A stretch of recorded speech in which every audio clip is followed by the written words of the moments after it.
This is just a thrill. First of all, thank you for being here, and it is an absolute honor to get to meet you, man. It really is. Welcome to Colorado. I mean, has it been a while since you've been here? Yeah, it's been a while. It doesn't seem like it's been that long, but yeah, it's like I don't remember the last time we were here, but it seems like this is kind of one of the usual pit stops. And that's not a bad thing. No, it's not. It's not. It's a wonderful place to be. But how has this been going? You've been excited to be on the road again, and I mean, this is where it starts for anybody. Yeah. It's playing live music. You know, exactly, and it's like starting over. I got cornered by and in a healthy way, by Ron Sakamoto. He's the biggest promoter up in Canada. Does everything, and he caught me the first day coming in the door, and he goes, "I'm gonna tell you something." He said, "Man, so you realize you're starting over." He says you gotta get small to get big and do whatever you gotta do. I don't care about getting big. I just care about coming out and playing and doing what we're doing right now. But basically, it is like starting over. How different is it now? Because it is. I mean, you started out being a solo artist, going to Nashville 20-some years ago. Yeah, but I don't know that I ever really officially played that role, and maybe that part of that's denial. But I didn't move to Nashville. I wouldn't do it because I didn't want.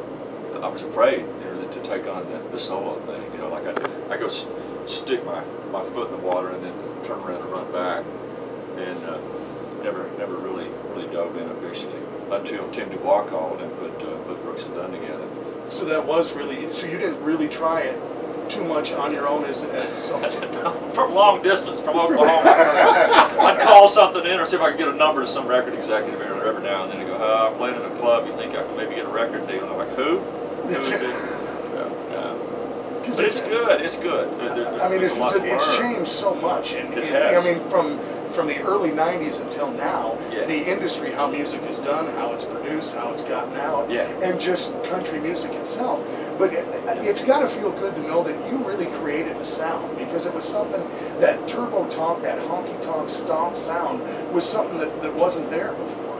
Well, if we did, it was by mistake, and I think a lot of it's so funny you're talking about this, because I was just talking to my manager about producers for our next record, and you start listening, and I listen to talk about, like, we got to contemporize sound to an extent, and start to analyze how a lot of that stuff is done now and being done.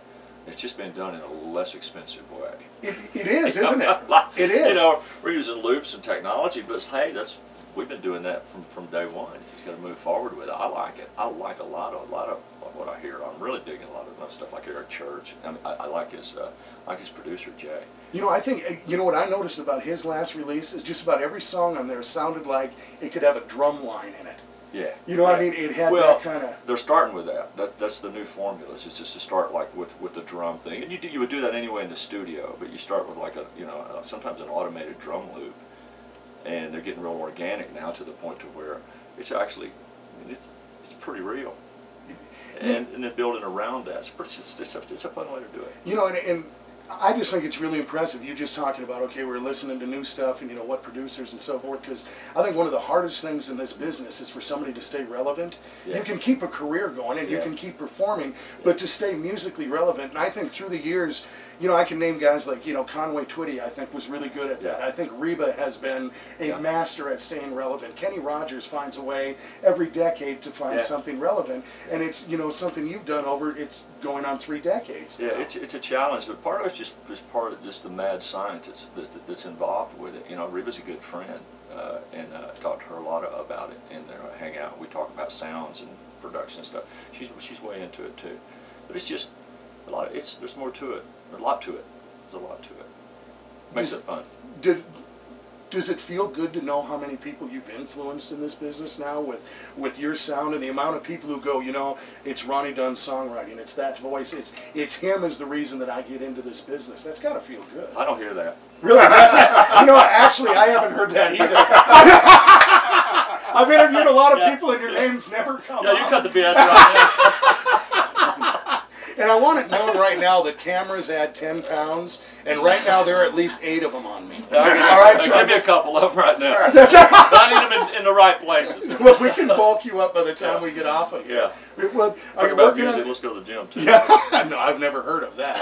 I just found the produce section in the grocery store the other day. I never knew what was down on that side of the store. Well, those people that go go out and look for me too. That's a vegetable, huh? Yeah. Take a picture, email that to me so I know what to eat. I buy them just so the people at the checkout stand go, really? And I go, yeah, you didn't have any plastic fruit, so I got this. That was it. That's good. So you've been working on, you've been writing some new stuff? You've been working I have on the a new lot. I've been working on a lot of stuff, writing a whole lot. And that's what I always do, but probably as much as I ever have, if not more.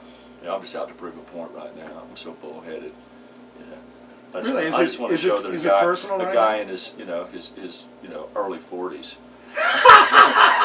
can break through in today's world. Really? Ronnie? Yeah. Yes. So who do you like to write with? Me in the mirror for the most part. Yeah. You by yourself? Yeah. Yeah. I enjoy that more than anything. I like Lloyd Reisman a lot. I like to get in a room with him because he's funny. He's a good, talented cat. I like trying different people too. Yeah.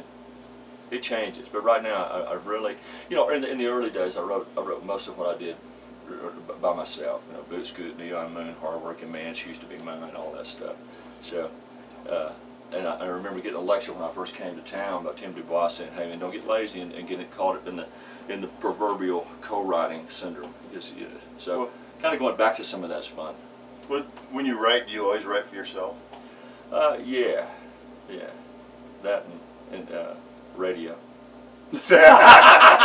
Oh, that was good, and I can't think of any better way to finish up. But Ronnie, God bless you, brother, and thank you so much for being here and entertaining us. Yeah, man. Thanks for coming up. Looking forward to the show. Yeah, same here. Pleasure to meet you. Ronnie Dunn, we love it.